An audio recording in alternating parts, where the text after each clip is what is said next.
एकनाथ शिंदे यांनी महाराष्ट्राचं सरकार पाडलं, बेईमानी केली. त्यांच्या कार्यक्रमाला शरद पवारांनी नाही जायला पाहिजे. ज्यांना आम्ही महाराष्ट्राचे शत्रू समजतो त्यांच्याबरोबर जे लोक खुलेआम बसलेले आहेत जाऊन, तर त्यांना अशा प्रकारचे सन्मान आपल्या हातून देणं हे महाराष्ट्राच्या अस्मितेला आणि स्वाभिमानाला धक्का लावणार आहे. आम्हाला तुमचं दिल्लीतलं राजकारण जे काय आहे हे आम्हाला माहीत नाही. आम्हाला राजकारण कळतं माननीय पवारसाहेब, पण आम्हाला सगळ्यांना या गोष्टीच्या महाराष्ट्राला नक्कीच वेदना झालेल्या आहेत. हे काय सुरू आहे म्हणजे हे माननीय शरद पवार साहेबांनी आता याच्यावरती खुलासा केला पाहिजे. काल त्यांनी सत्कार केला आहे त्यांचा, तो पण माधवजी शिंदे यांच्या नावाने सत्कार केला. अमित शहाने उत्तर दिलं पाहिजे. देशद्रोहाचे आरोप असलेले लोक तुमच्या पक्षामध्ये, आता शिंदेचा पक्ष अमित शहांचाच पक्ष आहे म्हणजे तुमच्या पक्षामध्ये येत आहेत.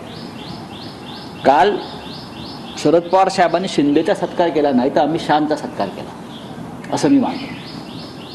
महाराष्ट्राचे तुकडे पाडणाऱ्या, महाराष्ट्राचा उद्योग पळवून देणाऱ्या अमित शहांचा सत्कार, ते प्रतीक म्हणजे एकनाथ शिंदे त्यांचा सत्कार केला. या ठिकाणी एकनाथांचा सन्मान आहे. ज्यांनी ठाण्याचं राजकारण योग्य दिशेने नेण्याच्यासाठी सातत्याने प्रयत्न केले आणि त्या प्रयत्नाचा मोठा वाटा केली किंवा जबाबदारी ही एकनाथराव शिंदेंच्याकडे होती, ही या ठिकाणी सांगायला हरकत नाही. आणि सांगताना त्यांनी सांगितलं 7 तास एकनाथराव 7 बरेच मुख्यमंत्री दिले. मला आनंद आहे की आज महाराष्ट्राचं नेतृत्व करायची संधी त्यांना मिळाली.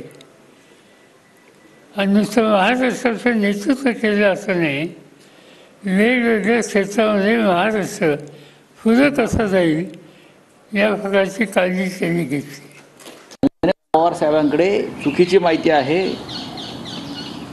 ठाण्याचं राजकारण योग्य दिशेने नेण्याचं काम गेल्या 30 वर्षामध्ये शिवसेनेनं केलेलं.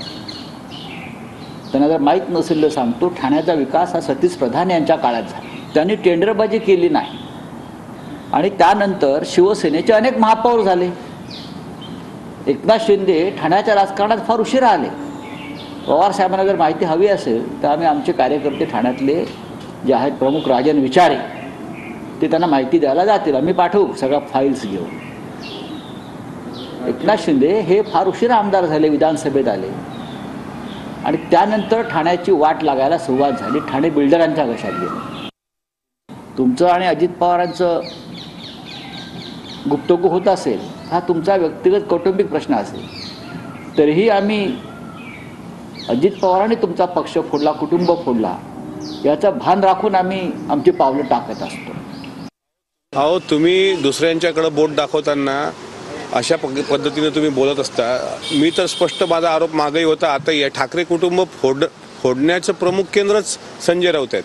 नाही तर उद्धव ठाकरेजी आणि राज ठाकरे साहेब कधी विभक्त झाले नसते. ते फक्त संजय राऊतांमुळं किंवा शिंदे साहेबांनी जे बंड केलं त्याला कारणीभूत हे संजय राऊत आहेत. आणि राष्ट्रवादीच्या परिवारात त्यांनी नाक खुपसायचं कारण नाही ना. आम्ही आमचा परिवार आम्ही बघून घेऊ. घर कोणी फोडलं की काय फोडलं याचं त्यांनी बोलण्याची काय आवश्यकता नाही. तुम्ही शिवसेनेचे जे तुकडे तुकडे केले याचा जाब तुम्हाला एक दिवस महाराष्ट्र विचारेल.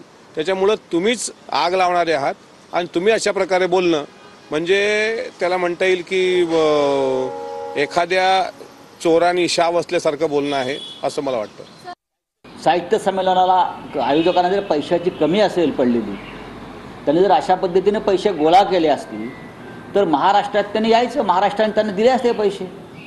मराठी माणूस जो आहे आमचा साहित्यप्रेमी, त्यांनी आम्ही नक्कीच लोकवर्गणी करून त्यांना पैसे दिले असते. आम्ही मराठीवर प्रेम करणाऱ्या 10 प्रमुख व्यक्तींना आम्ही सांगून त्यांना पैसे दिले असते. पण असे पुरस्कार जे विकले गेले शिंद्यांच्या नावानं, माधवजी शिंदे असतील, अजून ही लोक मला येऊन सांगतायत. हे अत्यंत गंभीर गोष्ट आहे. पुरस्काराचे निकष नेमके काय आहेत याची मला कल्पना नाहीये. हा पुरस्कार का दिला, मला जी माहिती आहे त्यानुसार दिल्लीमध्ये हे साहित्य संमेलन व्हावं यासाठी माननीय उपमुख्यमंत्री एकनाथजी शिंदे हे जेव्हा मुख्यमंत्री होते तर त्यांचंही योगदान लाभलेलं आहे. त्यामुळे जर हे योगदान लाभलं असेल आणि त्या दृष्टीनं त्यांचा एक सन्मान करावा असं आयोजकांना वाटलं असेल, त्यात मला गैर काय वाय असं वाटत नाही.